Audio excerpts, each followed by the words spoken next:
अभी हमने फाइंड किया work done, work done on a body for displacing on horizontal rough horizontal plane, work done against force of friction.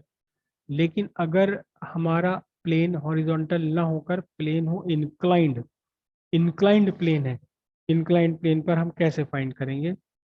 Work done on a body against friction for moving up an inclined plane, up an inclined plane, ऊपर move कराना, up an inclined plane. और by default वो तो हम कहेंगे क्या? Without giving acceleration, acceleration नहीं देना हमने। और रफ इंक्लाइंड प्लेन से इसे खिसकाना, रफ इंक्लाइंड प्लेन से हमने इसे ऊपर की तरफ खिसकाना है। तो कैसे किया जाएगा देखिए, यह आपका हॉरिजॉन्टल सरफेस है,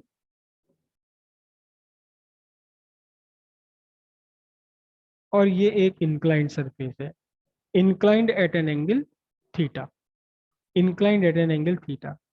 यहाँ आपने एक बॉडी रखी, यहाँ आपने रखा बॉडी ये, और इसे मूव करा दिया, this is your force applied, और आपने यहाँ तक मूव करा दिया। याद रखिएगा कि ये जो फोर्स अप्लाइड है आपकी, ये आपकी कांस्टेंट है इनिशियल से फाइनल पोजीशन तक। कितना मूव करा दिया आपने? डिस्प्लेसमेंट एसिस को मूव करा दिया। तो सीधी सीधी बात है, हमें फोर्स चाहिए, कितना फोर्स अप्लाई करा है, उसी उसको हम मल्टीप्लाई कर देंगे, एस से निकल कर आ जाएगा। तो पहले, सबसे पहले हम देखते हैं यहाँ बॉडी पर सबसे पहला फोर्स काम करता है कौन सा? एम जी वर्टिकली डाउनवर्ड, क्योंकि ये सरफेस पर टिका हुआ है, रखा हुआ है। तो सरफेस का reaction, this is normal reaction R. ठीक है, एम जी को हमने रिजॉल्व कर लेना है रेक्टेंगुलर कंपोनेंट्स में, जिसमें से एक कंपोनेंट बनेगा एग्जैक्टली अपोजिट टू आर, और दूसरा कंपोनेंट बनने वाला है कहाँ? Down the plane. और ये दोनों कंपोनेंट और एम जी ये मिलकर के बनने चाहिए एक बढ़िया वाला रेक्टेंगल। इसलिए आप डायग्राम बनाते टाइम ध्यान रखिएगा, आप में से ज्यादातर बच्चे इसे गलत बनाएंगे। जो इस टाइम क्लास नहीं ले रहे हैं, कितने मोर देन 50 बच्चे हैं, 50 स्टूडेंट्स हैं, और इस टाइम प्रेजेंट है 9, यानी मोर देन 40 स्टूडेंट ऐसे हैं जो क्लास नहीं ले रहे। वो तो इसे गलत ही बनाते हैं, वो तो बनाने, उन्हें गलत ही बनाना है, क्योंकि किताबों में भी गलत बना हुआ है। और मैं अपनी बड़ाई नहीं कर रहा, दूसरे टीचर भी इसको गलत ही बना देते हैं ज्यादातर। क्या गलती कर देते हैं? देखो, गलत मिस्टेक आपकी बता रहा हूँ। और आप जो 9 स्टूडेंट्स हैं ना, या 8 रह गए, आप 8 में से भी 6 गलत बनाएंगे इसे, सिर्फ 2-3 ही होंगे जो इसे सही बनाएंगे। कैसे बनाते हैं इसके कंपोनेंट्स? कैसे बनाते हैं कंपोनेंट में? पीछे कोई स्पेस ढूंढ के, यहाँ यहाँ देखो, यहाँ मैं आपको बना के दिखाता हूँ कंपोनेंट। ये थीटा है, ये आपका बॉडी हो गई। सबसे पहली मिस्टेक तो करेंगे कौन सी? एम जी, ये बना दिया। बनाना था इसको कैसे? Exactly vertically downward, exactly vertically downward. कभी ऐसे बना देंगे, कभी ऐसे बना देंगे। दूसरी मिस्टेक क्या करते हैं? दूसरी मिस्टेक क्या करेंगे? दूसरी मिस्टेक क्या होगी? ये किसी ने बाई दी वे अगर सही तरीके से एम जी वर्टिकली डाउनवर्ड बना भी लिया, ठीक है, ये वर्टिकली डाउनवर्ड बना लिया, 90 डिग्री बन गया ये, तो क्या करेंगे? ये तो एक ये हो गया कंपोनेंट, ये रहा, एक ये हो गया, ये हो गया जी आपका। जी आपने तो बताया था ये थीटा, तो ये एम जी कॉस थीटा हो गया, ये एम जी साइन थीटा हो गया। अगर मैं इन सबको मिलाने लगूं, इन सबको मैं मिलाने लगूं, तो क्या रेक्टेंगल बन जाएगा? रेक्टेंगल नहीं बन रहा।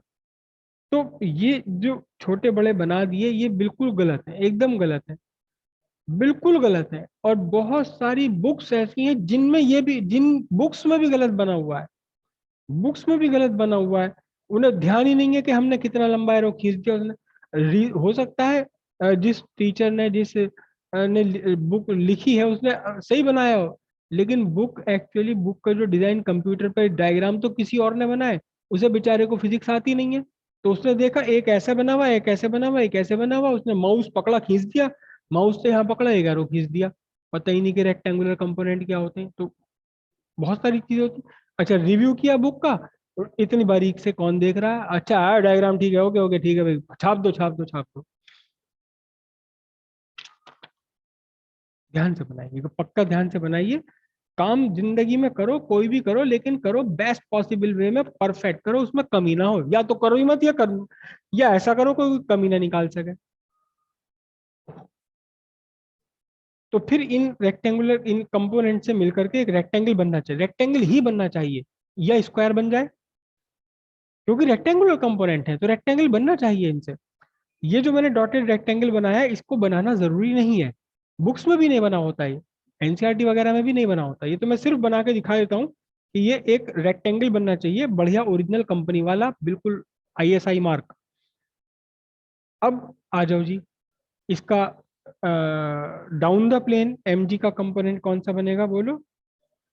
एम जी साइन थीटा, क्योंकि यहाँ हम पहले डिस्कस कर चुके हैं एंगल थीटा है, और ये परपेंडिकुलरली इनटू द प्लेन बनने वाला है कौन सा? M G cos theta. ये परपेंडिकुलरली इनटू द प्लेन बन गया एम जी कॉस थीटा। ठीक है, क्योंकि अब आपकी body up the plane move कर रही है, your body is moving up the plane, तो force of friction against the motion, force of friction याद रखिएगा हमेशा अगेंस्ट द मोशन है, तो फिर फोर्स ऑफ फ्रिक्शन भी यही आ गया, this is the force of friction, this vector is force of friction. अब आपकी फोर्स, अप्लाइड फोर्स दो फोर्सेस के अगेंस्ट है, एम जी साइन थीटा के अगेंस्ट है, फोर्स ऑफ फ्रिक्शन के भी अगेंस्ट है। आपको दो फोर्सेस के अगेंस्ट वर्क करना पड़ेगा, एम जी साइन थीटा के अगेंस्ट भी और फोर्स ऑफ फ्रिक्शन के अगेंस्ट भी।